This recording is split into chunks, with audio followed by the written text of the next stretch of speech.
सभी को नमस्कार। कैसे हो आप सब लोग? आई होप अच्छे होंगे।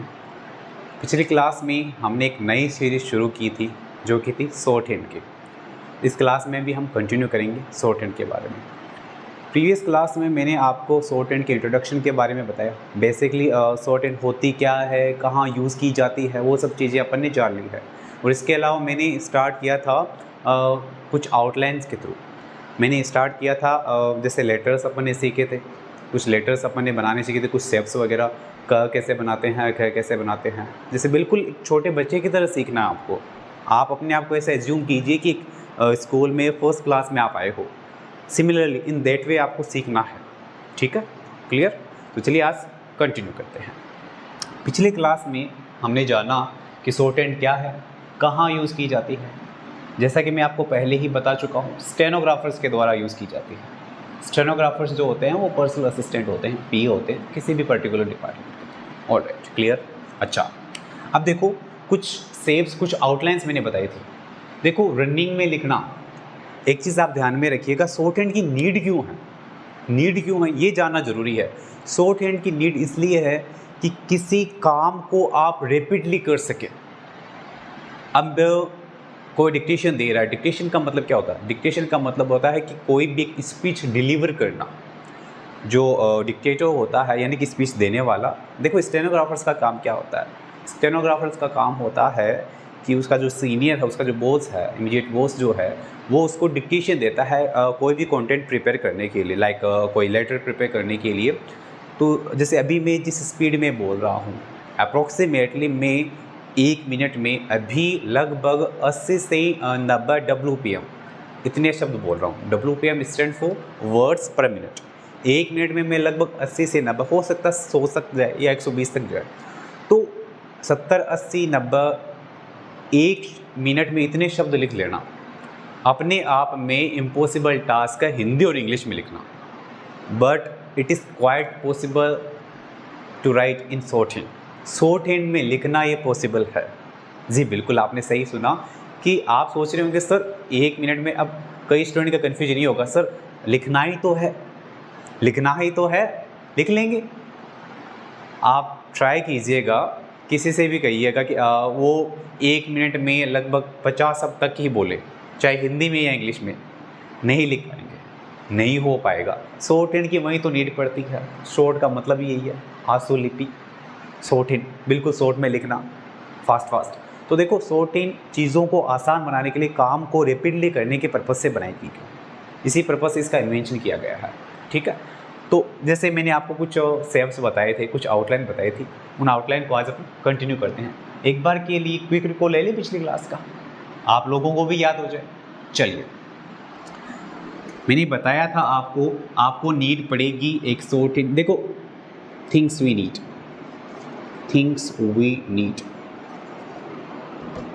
किन किन चीज़ों की हमें नीड पड़ेगी शॉर्ट हैंड में, हमें किन किन चीज़ों की? First one is short hand diary.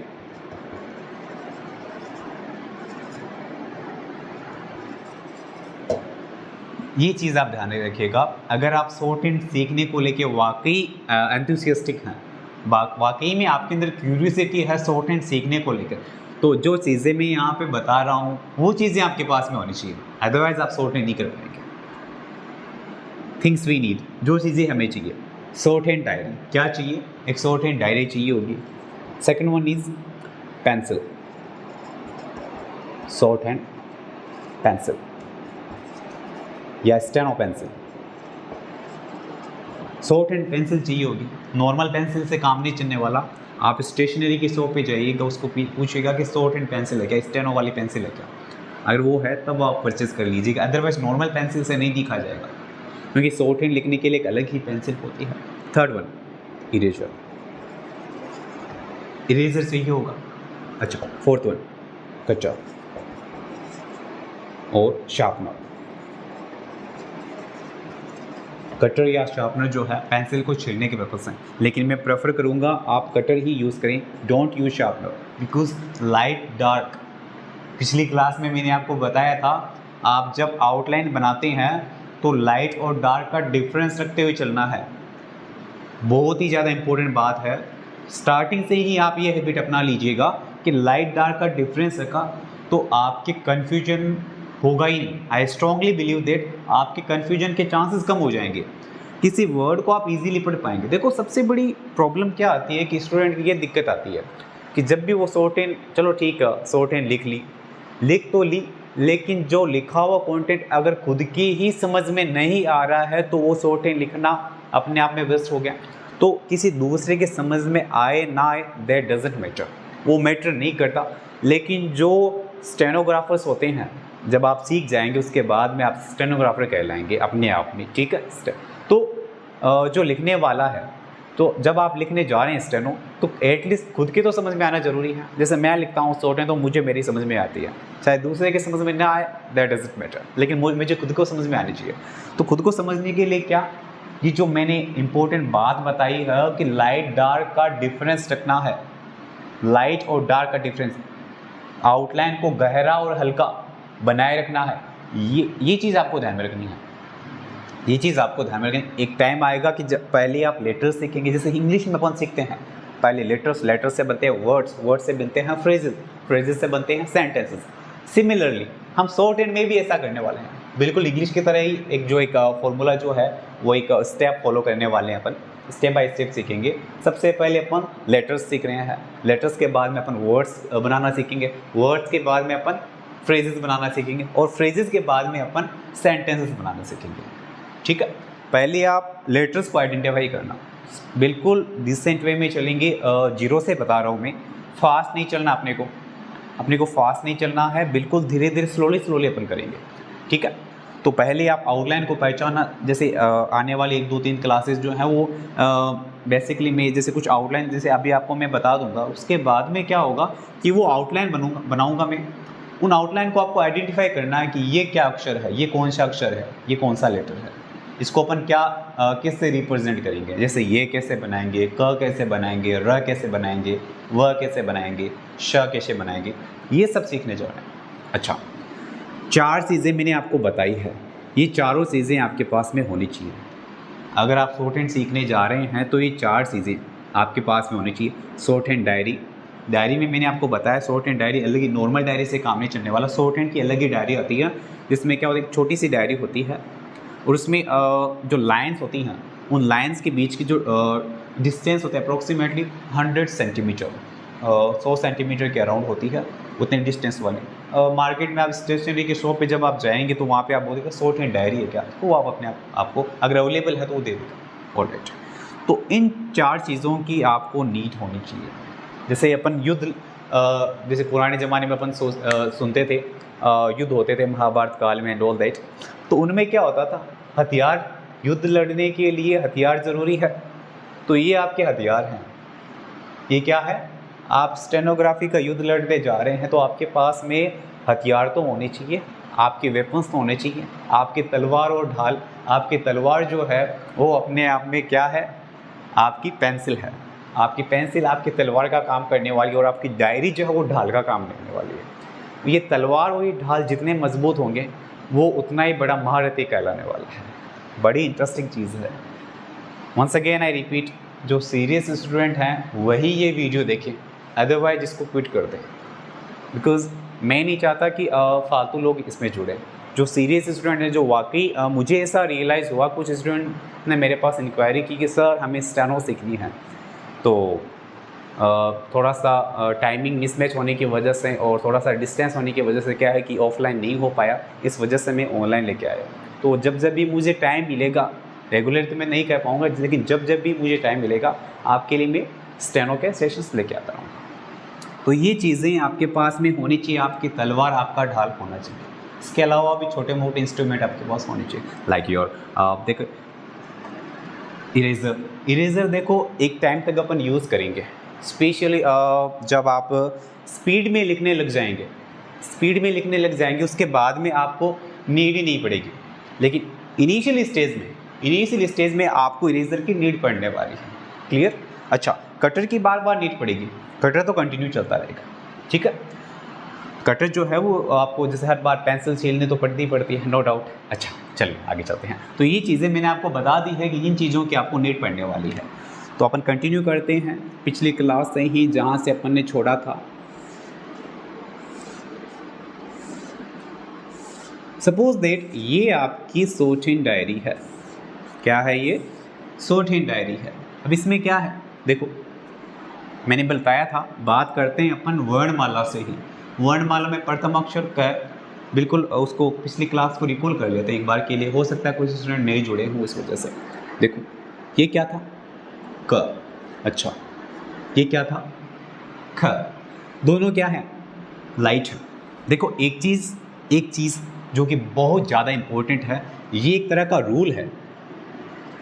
ये रूल आपको ध्यान में रखना है। रूल क्या है कि किसी भी रो का मतलब जानते हो, कचट तक क वर्ग, जितने भी वर्ग हैं, क वर्ग, च वर्ग, ट वर्ग, त वर्ग, प वर्ग, इनका जो फर्स्ट एंड सेकंड लेटर है, फर्स्ट एंड सेकंड लेटर जो है वो अपने आप में क्या होंगे? लाइट होंगे। यानी कि उनको हल्का लिखना है, पेंसिल को प्रेशराइज करते हुए नहीं लिखना है, हल्के हाथों से लिखना है। लाइक जैसे मैंने ये लिखा। अभी देखो मार्कर से हो सकता है आपको ज़्यादा डिफरेंस नज़र ना आए, लेकिन जब आप शॉर्टहैंड पेंसिल यूज़ करेंगे तो आपको अपने आप पता चलेगा। एक तो आप हल्के हाथों से लिखते हो तो ऐसे लाइन हल्की दिखाई देगी, लेकिन आप उसको थोड़ा सा प्रेशर यूज़ करते हुए लिखेंगे तो क्या?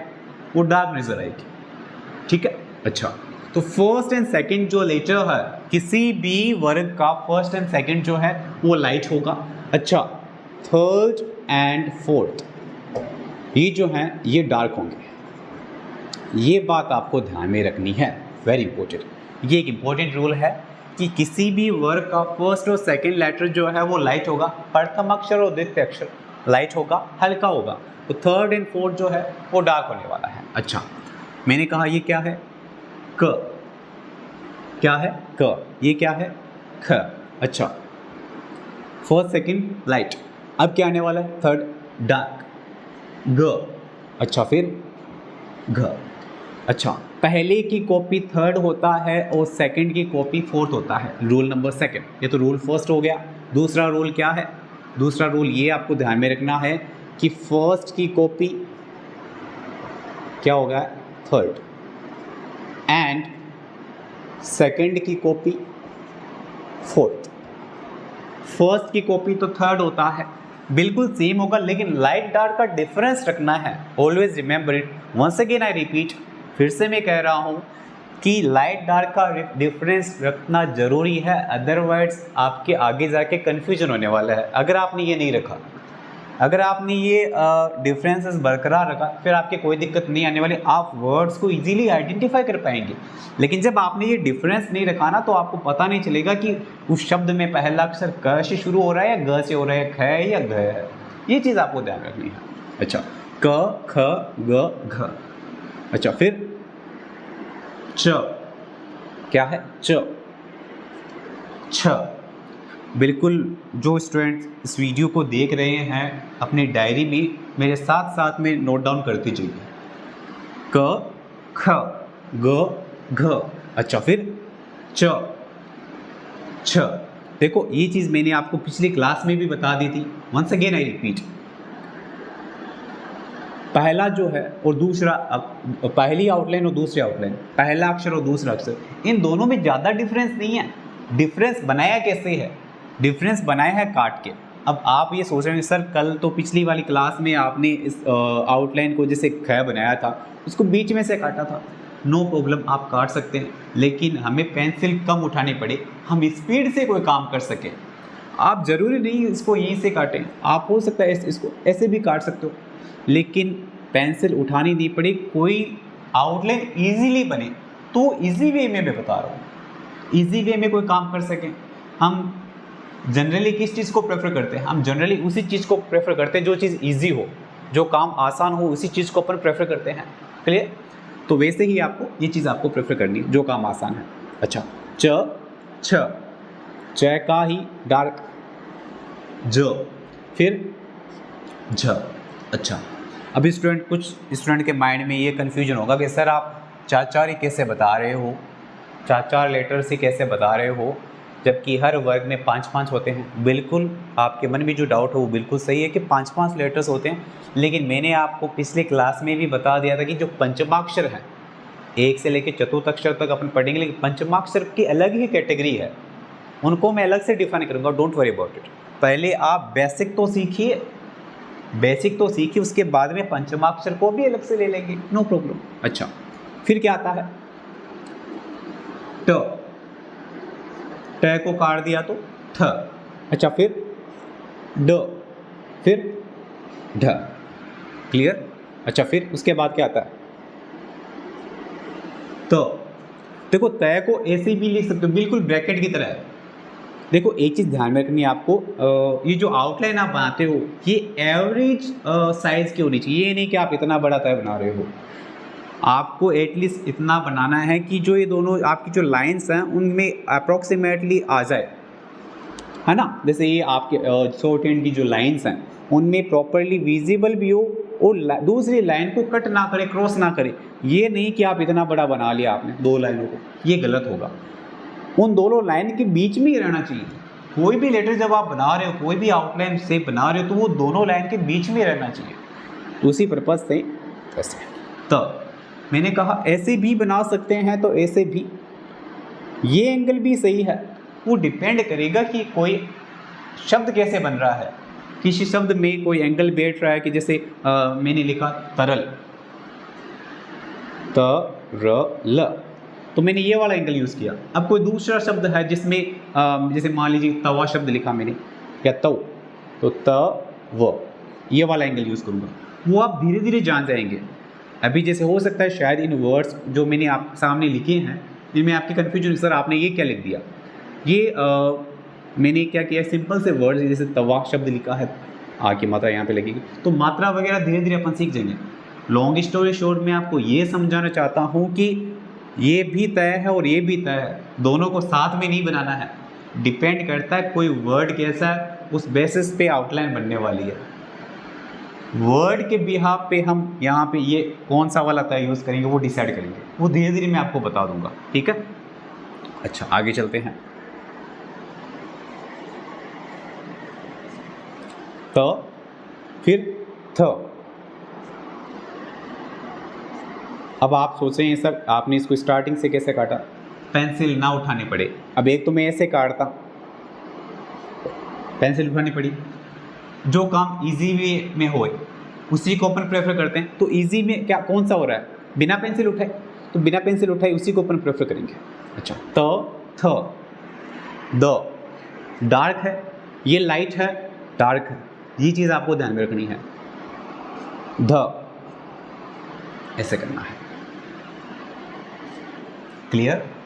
आई होप समझ में आ रहा है। वंस अगेन आई रिपीट, ये दोनों तय है, ये दोनों तय है।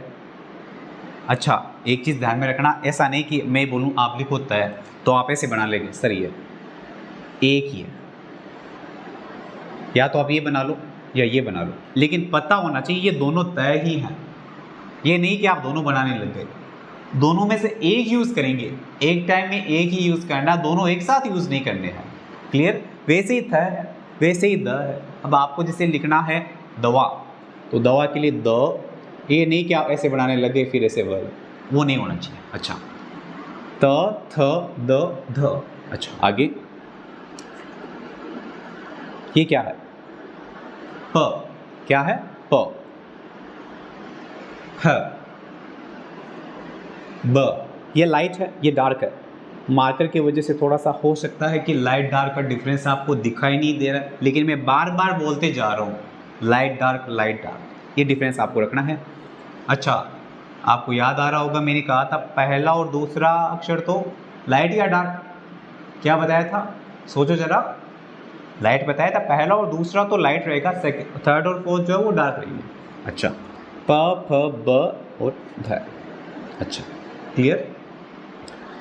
अब इस भय को आप यहाँ से भी काट सकते हैं, लेकिन दो बार नहीं काटना है, एक बार मैंने स्टार्टिंग में काट दिया बस बहुत। अच्छा, फिर य, र, ल, व, य, र, ल, व। क्लियर?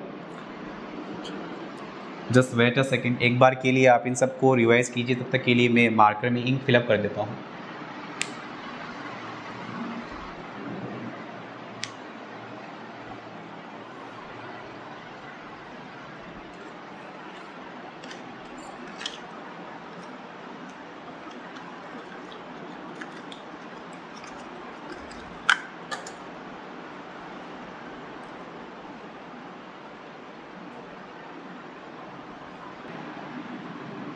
हाँ जी, तो बात कर रहे थे अपन ये वाली लाइन में य र ल व।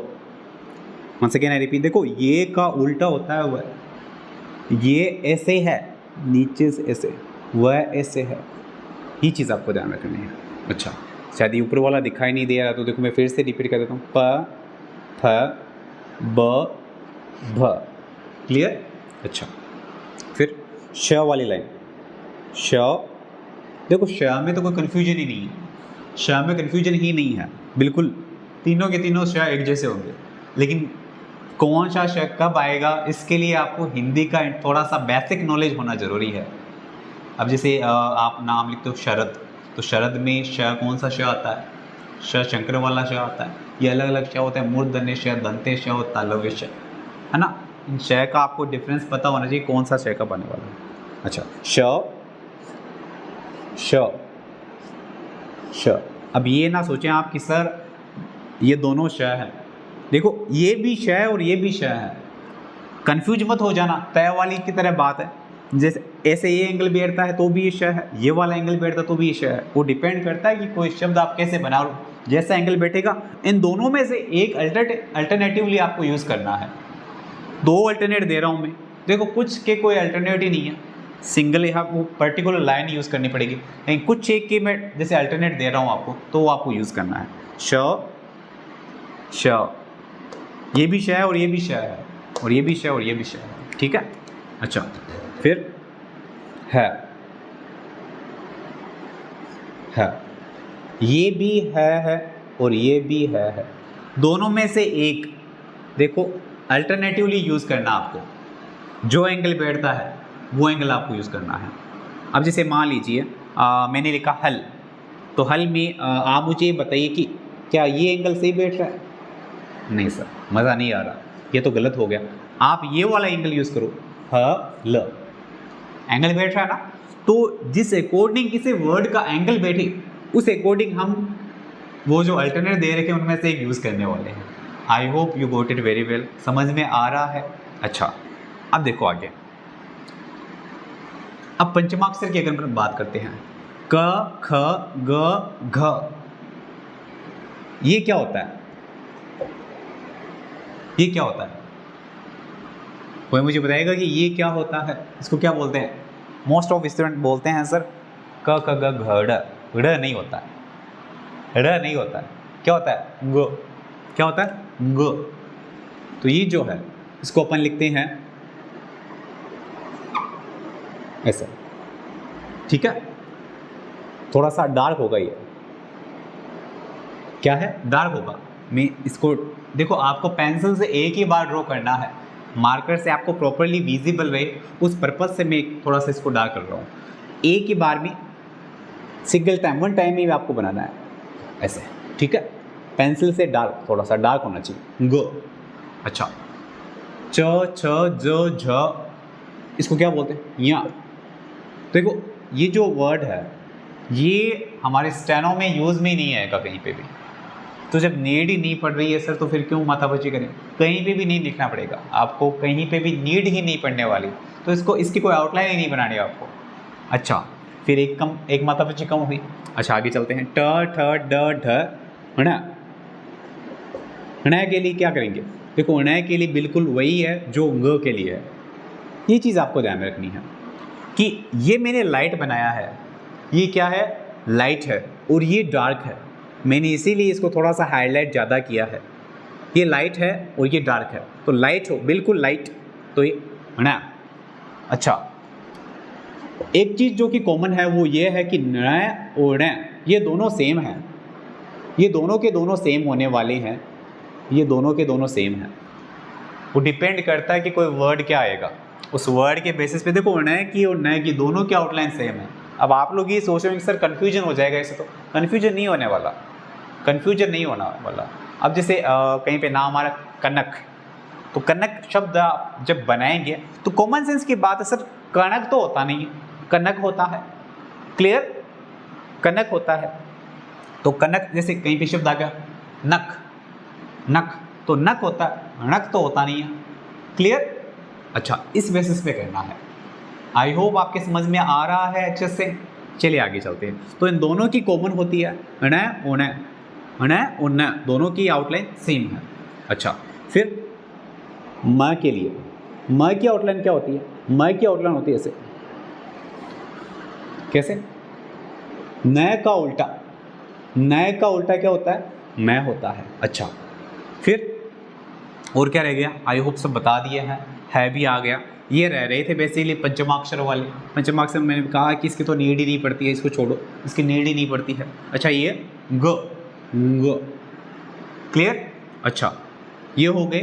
अच्छा, फिर मैं हो गया, न और न दोनों का कॉमन है। अच्छा, इसके अलावा क्या है? इसके अलावा देखो इंपॉर्टेंट चीज़ ये है कि आपको एक चीज़ ये ध्यान में रखनी है कि एक होता है ड़, एक होता है ढ।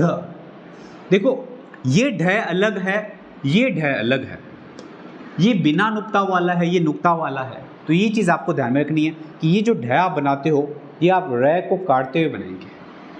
किसको? र को काटते हुए। र को ऐसे भी काट सकते हो या ऐसे भी काट सकते हो। ये भी र है। र का मैंने बताया था पिछली क्लास में, र को दो तरीके से लिख सकते हैं। देखो कुछ इंपॉर्टेंट वर्ड्स मैं यहाँ पर फिर से लिख देता हूँ। इंपॉर्टेंट आउटलाइन जो है वो फिर से लिख देता हूँ। कौन कौन से? देखो, एक तो र को ऐसे भी बना सकते हो और ऐसे भी बना सकते हो। अच्छा, इसके अलावा मैं ऐसे होता है। अच्छा, न ऐसे होता है। न और न इन दोनों की सेम है, इन दोनों की ही आउटलाइन जो है वो सेम रहने वाली है। आई होप यहाँ तक आपके अच्छे से समझ में आया होगा।